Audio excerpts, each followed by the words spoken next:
गाना। आज 20 सालों बाद रमेश अपनी दुल्हन नैना के साथ अपने गांव के अपने पुराने घर आता है। सभी लोग बहुत खुश थे। रूपा भी अपनी बहू का स्वागत करने में लगी थी। पर ये क्या, रूपा जैसे ही अपनी बहू की आरती उतारने जाती है, अचानक से तेज हवाएं चलने लगती है। घर की लाइट चली जाती है और आरती का थाल का दीपक बुझ जाता है। माँ, ये सब क्या हो रहा है? अचानक से ये मौसम कैसे बदल गया? अरे बेटा, ये गांव है। गांव में अक्सर ऐसा ही होता है। किसी भी वक्त मौसम बदल जाता है और कभी भी लाइट चली जाती है। दीपाली बेटा, किचन से मोमबत्तियां तो ले आ। रूपा के कहने पर दीपाली किचन में मोमबत्ती लेने जाती है। लाइट ना होने की वजह से घर में काफी अंधेरा था, इसलिए दीपाली अपने फोन का टॉर्च ऑन करती है और टॉर्च ऑन करते ही उसे महसूस होता है जैसे कोई उसके सामने से गुजरा हो। मुझे ऐसा क्यों महसूस हुआ कि मैंने अभी यहाँ किसी को देखा? क्या सच में यहाँ कोई था या ये सिर्फ मेरा वहम था? अरे दीपाली बेटा, मिले कि नहीं मोमबत्ती? हाँ माँ, बस अभी लाती हूँ। दीपाली सारी बातों को भूलकर मोमबत्ती जलाती है और जैसे ही मोमबत्ती लेकर वापस बाहर जाने के लिए पीछे मुड़ती है तो उसके सामने एक 10 साल की छोटी बच्ची खड़ी होती है। उस बच्ची की एक झलक देखते ही दीपाली डर जाती है और जोर जोर से चिल्लाने लगती है। तभी अचानक से लाइट आ जाती है। दीपाली की आवाज सुनकर शंकर और छोटा भाई पवन उसके पास पहुंचते हैं। क्या हुआ दीपावली बेटा?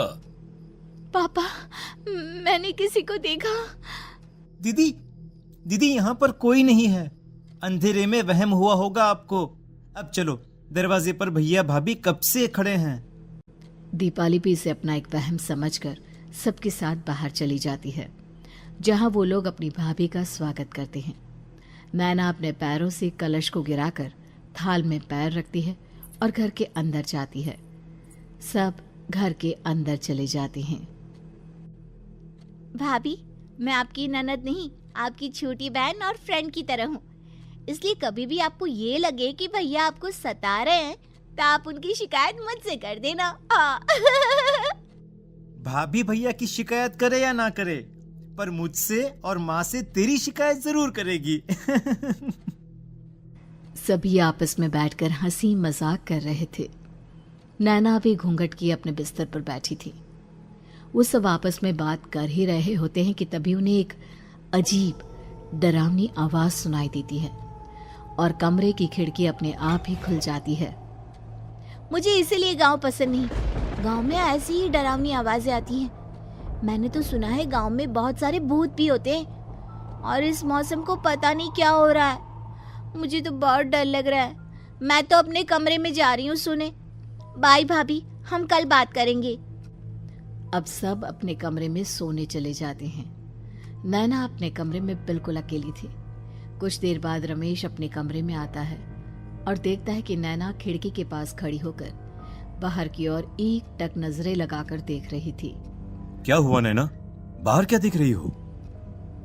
मैं बाहर का मौसम देख रही हूँ रमेश जी। इस मौसम को देखकर ऐसा लग रहा है जैसे आज कोई अपना बदला लेने के लिए आया है। तुम क्या बोल रही हो? मेरी कुछ समझ में नहीं आ रहा।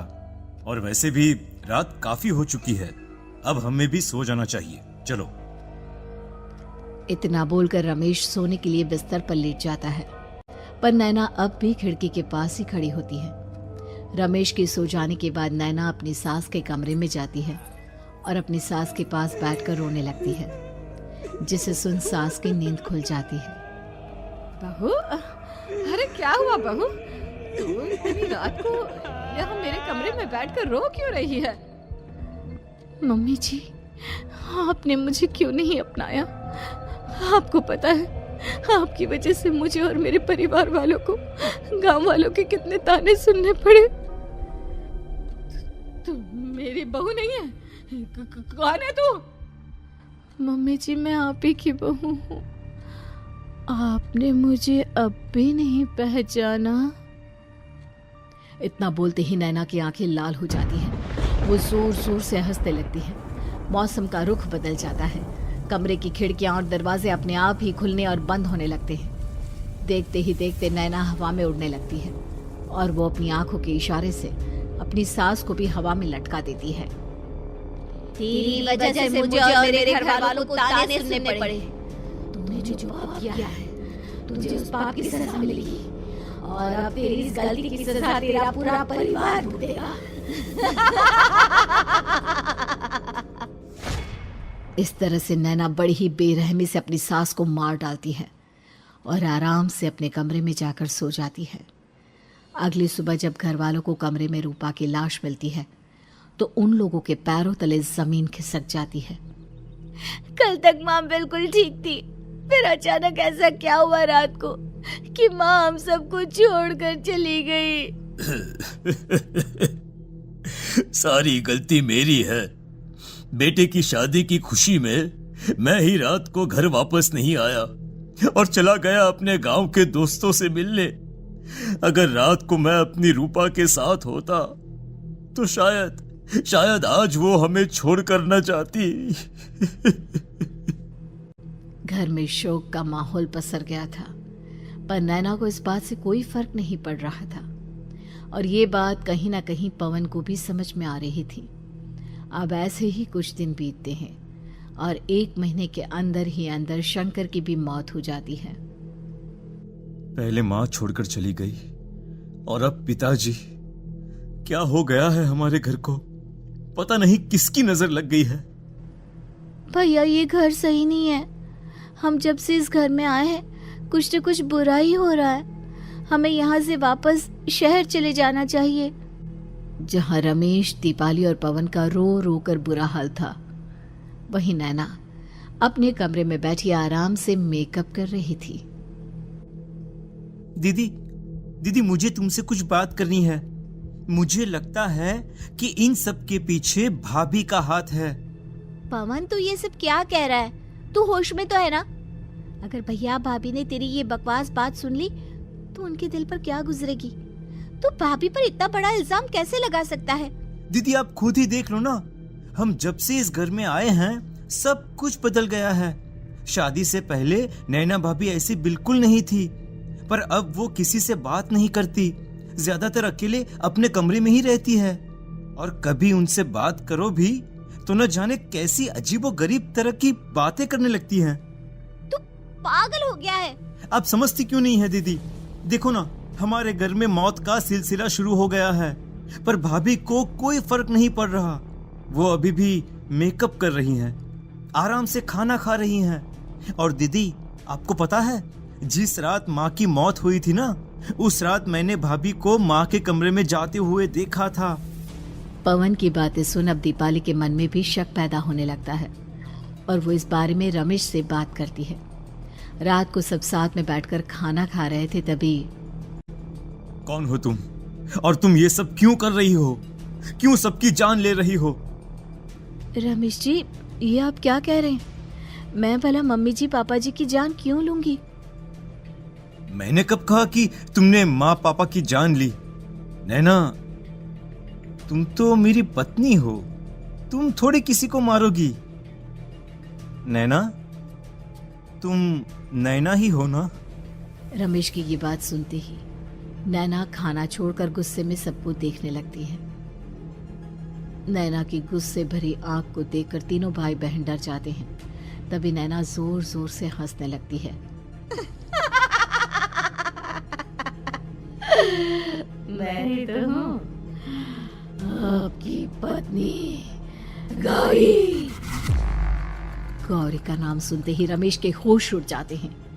आखिर कौन है ये गौरी? क्या है इस घर और घर वालों का राज?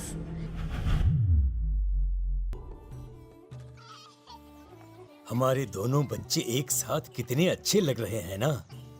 हाँ, कितने अच्छे दोस्त हैं दोनों।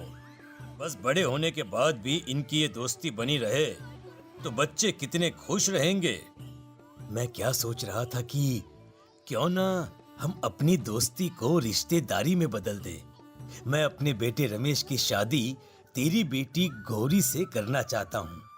इस तरह हमारे बच्चे भी हमेशा साथ रहेंगे और हमारी दोस्ती भी रिश्तेदारी में बदल जाएगी। शंकर की इस बात से उसके दोस्त को बहुत अच्छा लगता है और वो अपनी बेटी की शादी रमेश से करवाने के लिए तैयार हो जाता है। बहुत जल्द दोनों परिवार मिलकर बचपन में ही रमेश और गौरी की शादी करा देते हैं। अरे शंकर, अपने बच्चों की शादी करवा कर हमने अपनी दोस्ती को रिश्तेदारी में बदल तो लिया, पर मैं चाहता हूं कि अपनी गौरी का गौना 2 साल बाद करूं, ताकि वो थोड़ी समझदार हो जाए। अरे हाँ हाँ दोस्त, बिल्कुल, हमें कोई दिक्कत नहीं है।